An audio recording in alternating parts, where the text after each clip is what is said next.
ఎవరికి ఎక్కడ వాత పెట్టాలో కీలెరిగి వాత పెట్టడం అంటారు. నరేంద్ర మోడీకి బాగా తెలుసు. మాల్దీవుల్లో ప్రభుత్వం మారాక క్విట్ ఇండియా లేకపోతే కనుక ఇండియా అవుట్ నినాదంతో అధికారంలోకి వచ్చినప్పుడు మొయిజు సర్కార్ భారత్ మీద విసిగించింది, మన సైన్యాన్ని అక్కడి నుంచి పంపించేసింది, చైనా చెప్పు చేతల్లోకి వెళ్ళింది. వాస్తవంగా మన టూరిజమే దానికి ఫుడ్. మనం ఇప్పుడు దాన్ని కంట్రోల్ చేసేటప్పటికి టూరిజం బాగా పడిపోయింది.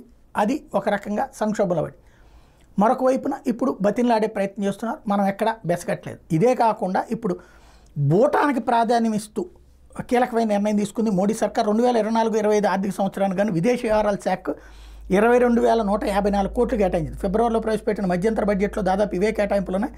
అయితే అప్పుడు మాల్దీవులకి 600 కోట్లు కేటాయిస్తున్నట్టు ప్రకటిస్తే ప్రస్తుతం అది తీసి పక్కన పెట్టేశారు.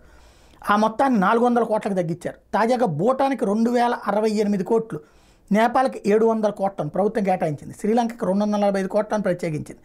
ఇరాన్తో అనుసంధాన ప్రాజెక్టుల మీద కూడా ప్రత్యేక దృష్టి పెట్టింది కేంద్రం.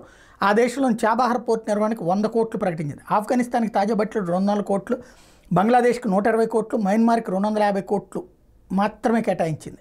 ఇది కీ పాయింట్.